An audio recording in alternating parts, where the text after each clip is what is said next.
আলাইকুম দর্শক, আমি মোহাম্মদ সাবেক হুসাইন আপনাদের সঙ্গে। চায়না থেকে আবারও নতুন এক ভাইরাসের উৎপত্তির খবর পাওয়া যাচ্ছে। গত কিছুদিন আগে থেকে সোশ্যাল মিডিয়া প্ল্যাটফর্মগুলোতে চায়নার হাসপাতালের কিছু ভিডিও ভাইরাল হয়। যে ভিডিওগুলোতে দেখা যাচ্ছে যে চায়না হাসপাতালগুলোতে রোগীর সংখ্যা অনেক বেশি হয়ে গেছে। তো এই রোগীদের মধ্যে ফ্লুয়ের সিমটম দেখা যাচ্ছে। ফ্লু অর্থাৎ সংক্রামক রোগ। তো মানুষের এখন সবচেয়ে বড় ভয় এইটাই যে আবারও কি কোভিড-19 মতো কোনো কিছু হতে চলেছে নাকি।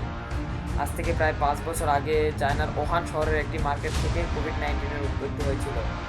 সো নতুন এই ভাইরাস চায়নার এই শহরগুলোতে এখন সবচেয়ে বেশি সংক্রমণ ঘটিয়েছে। এই ভাইরাসের নাম হলো HMPV, ফুল মিনিং হলো হিউম্যান মেটা নিউমো ভাইরাস।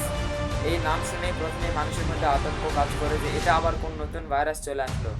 আসলে বন্ধুরা, এটা কোনো নতুন ভাইরাস না। এটা 2001 সালে, আজ থেকে প্রায় 24 বছর আগে এই ভাইরাসের ডিসকাভারি হয়ে যায়। যদিও বা আজ থেকে প্রায় 24 বছর আগে এই ভাইরাসের ডিসকাভারি হয়েছে, তবুও এই ভাইরাসের কোনো আজ পর্যন্ত ভ্যাকসিন তৈরি হয়নি। এমন না যে বিজ্ঞানীরা তৈরি করার চেষ্টা করেনি, বিজ্ঞানীরা এই ভ্যাকসিন তৈরি করার চেষ্টা করেছিলেন, তবে এই ভাইরাসের ভ্যাকসিন তৈরি করা সম্পন্ন হয়নি। কারণ এই ভাইরাসের ভ্যাকসিন তৈরি করার পরে তা বিভিন্ন পশু পাখির উপরে টেস্ট করা হয়, সেখানে খুব ভালো রেজাল্ট পাওয়া যায়নি, যার কারণে এই ভাইরাসের ভ্যাকসিন মানুষের পর্যন্ত পৌঁছায়নি বা মানুষের উপর টেস্ট করা সম্ভব হয়নি। সো করোনা ভাইরাস কিন্তু আজ থেকে 5 বছর আগে 2019 সালে অরিজিনেট হয়েছিল। এই জন্য করোনা ভাইরাসের নাম রাখা হয়েছিল কোভিড-19 নাম রাখার একটাই কারণ এটি 2019 সালে উৎপত্তি হয়েছিল। কিন্তু HMPV ভাইরাস আজ থেকে 200 থেকে 400 বছর আগে, প্রায় 200 থেকে 400 বছর আগে পাখিদের মধ্যে অরিজিনেট হয়। তখন এটি পাখিদেরকে সংক্রমণ করতো, কিন্তু এটি বদলিয়ে এমনভাবে এখন অরিজিনেট হয়েছে যে এটি এখন আর পাখিকে সংক্রমণ করতে পারে না, এটি এখন মানুষকে সংক্রমণ করে। কোভিড-19 বাদুড়ের মাধ্যমে ছড়িয়েছিল, তবে এই ভাইরাস বাদুড়ের মাধ্যমে ছড়ায় না। এটি সাধারণ কমন কোল্ডের মতো হাঁচি, কাশি ইত্যাদির মাধ্যমে যে ড্রপলেটগুলো ছড়ায়, এই ড্রপলেটের মাধ্যমে ছড়ায়। এই জন্য এই ভাইরাস থেকে প্রতিরোধ করার জন্য আমাদেরকে হাঁচি কাশির সময় এভাবে এলবো দিয়ে নাক থাকতে হবে। অনেকে এই কাজে হাত ব্যবহার করে, হাত ব্যবহার করলে সেটি খুব হাতের মধ্যে ড্রপলেটস লেগে গেলে আপনি সাধারণ পাবলিক প্লেসে কোনো কিছুতে যখন হাত দিবেন, তখন সেই ভাইরাসটি ওই পাবলিক প্লেসের ওই জায়গাতে রয়ে যাবে। অন্য মানুষ যখন ওইটাতে আবার হাত দিবে, তখন সেটা তাকে সংক্রমণ করতে পারে।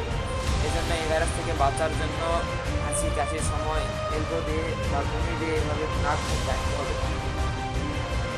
ডাক্তার আব্দুল গোয়েলের মতে এই ভাইরাসের কারণে ঘাবড়ানোর কোনো প্রয়োজন নেই। যদি আপনাকে ভাইরাস সংক্রমণ করে তাহলে পাবলিক প্লেসে যাওয়ার সময় মাস্ক পরিধান করুন, পানি পান করুন, বেশি হাইড্রেটেড থাকুন। এই ভাইরাসে সাধারণ মানুষ অনেক তাড়াতাড়ি সুস্থ হয়ে যায়, 5 থেকে 7 দিনের মধ্যে সাধারণ মানুষ সুস্থ হয়ে যায়। যদিও বা এই ভাইরাসের ফলে বৃদ্ধ এবং বাচ্চাদেরকে নিউমোনিয়া হতে পারে, এই জন্য বাচ্চা এবং বৃদ্ধদের প্রতি বিশেষ খেয়াল রাখতে হবে। লক্ষণগুলো সাধারণত কমন কোল্ডের মধ্যে হয়ে থাকে, এই জন্য ঠিকমতো বুঝতে পারবেন না যে এটা কি আপনাকে আসলে HMPV ভাইরাসে আক্রমণ করেছে নাকি এটা সাধারণ কমন কোল্ড। কমন কোল্ড প্রায় 400 ধরনের ব্যাকটেরিয়া আছে যাদের কারণে কমন কোল্ড হতে পারে। কমন কোল্ড আমাদের সবারই বছরে 2-1 বার হয়ে থাকে। এটি হওয়ার ফলে আমাদের শরীরের ইমিউন সিস্টেম শক্তিশালী থাকে। যার কমন কোল্ডের ফলে তো আমাদের শরীরের ইমিউন সিস্টেম শক্তিশালী থাকে, তবে এর লক্ষণগুলো এতটাই একরকম যে বোঝা যায় না যে আমাদের HMPV হয়েছে নাকি কমন কোল্ড হয়েছে। এই জন্য এই ভাইরাসকে অ্যানিনোমাস ভাইরাসও বলা হয়। পৃথিবীতে যত 5 বছরের উপর মানুষ আছে বর্তমান, তাদের বেশিরভাগেরই HMPV একবার না একবার হয়েছিল।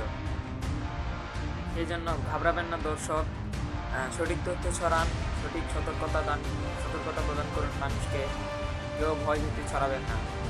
আসসালামু আলাইকুম দর্শক, আজকের জন্য